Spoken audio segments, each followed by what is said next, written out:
مصاحبه شهردار جولیانی با رادیوی ABC نیویورک 12 فوریه 2012. Welcome back, Religion on the Line. I'm Rabbi Joseph Battaglia. And I'm Deacon Kevin McCoy. It is a great honor to go to the conference line and speak with former New York City Mayor Rudolph Giuliani. رادیو ABC نیویورک پس از برگزاری کنفرانس مقاومت ایران در نیویورک با رودی جولیانی که یکی از سخنرانان این کنفرانس بود مصاحبه‌ای ترتیب داد و از او خواست در مورد مجاهدین خلق و وضعیت در اشرف توضیح دهد. رودی جولیانی درباره مجاهدان اشرف گفت: These are Iranians. They belong to a group, the MEK, that way back opposed the Shah. And it was instrumental in overthrowing. And then when the government turned excessively religious, zealously religious, they turned on the government, or maybe the government turned on them and started killing their people. That started in about 1981. So that was 2 years after the revolution began. And so far documented, the Ayatollahs, mullahs, various versions of that theocracy have killed over 120,000 of their people. I have a book in my house of 10,000 pictures of people who were killed. These include doctors, teachers, to just, regular ordinary people. And they began a resistance movement. The resistance movement became the biggest during the Iraq-Iran war. And so when that war was over, a lot of them couldn't return to Iran, so they were put in a camp called Camp Ashraf, which is in northern Iraq, not far from the Iranian border. And some of these people have been there 25 years. And it's a home. It's a city. It's not a camp. I mean, over the years, they developed their own schools. They developed their own sports facilities. If you go there, you feel like you're in actually a pretty nice city. They gave up all their guns. They turned in their guns. They signed a compact with the American government that they would never use force. And in return for that, the American government promised them protection against Iraq, because the Shiite element in Iraq hates them. The Shiite element in Iraq is alive in large part with Iran. And Iran wants them destroyed because they see them as a threat to the regime. And then in 2008, we turned the camp over to the Iraqis.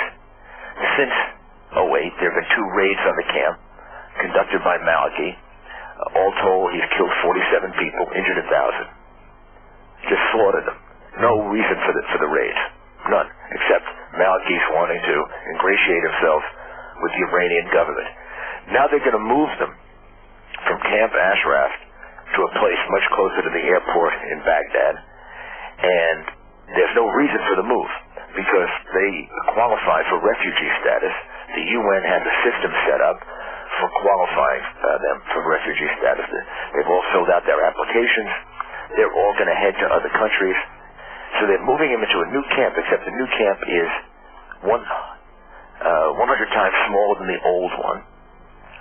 Looks, I think, like a prison camp, like the dissidents in Libya, in Syria, and in Egypt. What are they doing? They're overthrowing the worst regime in the Middle East. These people overthrew regimes in the Middle East that weren't as bad. Mr. Mayor, what I don't understand is, here we... رادیو ABC پس از توضیحات شهردار جولیانی گفت: Here we have America that lost so many lives trying to change the government in Iraq. Maliki wouldn't be in power without America.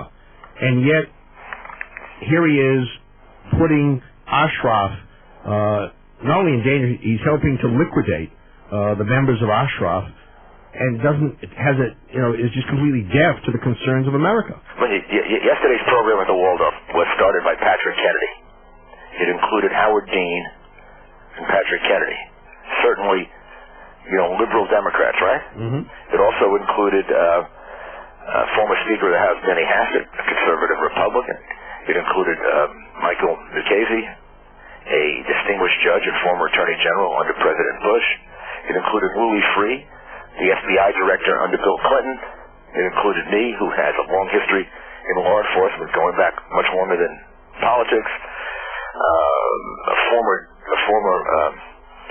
former chief of the military, General Shelton.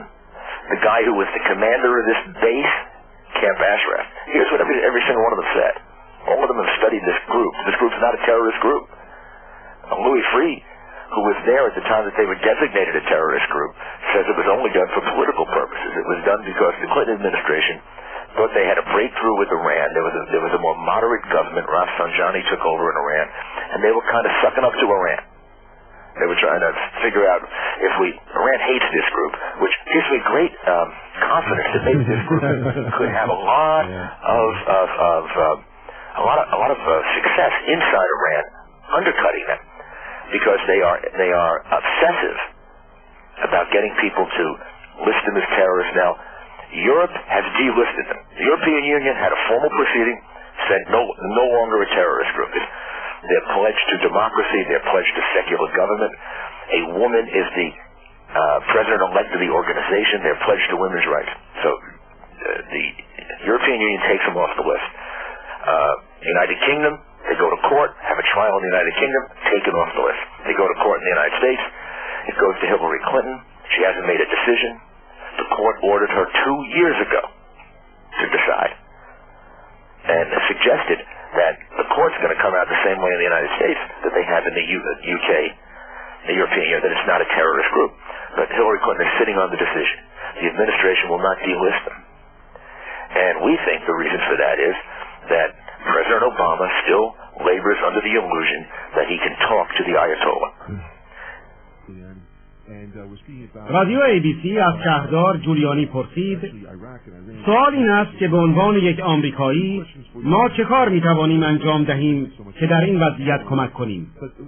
وقتی شما اسامی مانند فری، جولیانی، کندی و دین را در یک ردیف در مورد یک موضوع میبینید، به نظر میرسد یک توافق همگانی در این مورد هست. The most immediate thing is to protect the lives of these people.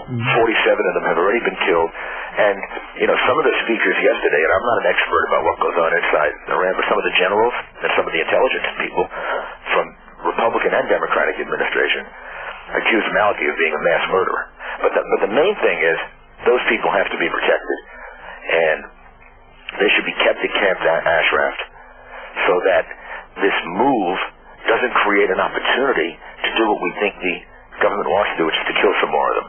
And then the second thing that has to be done is they have to be delisted as a terrorist group. And because if they are, they can be far more effective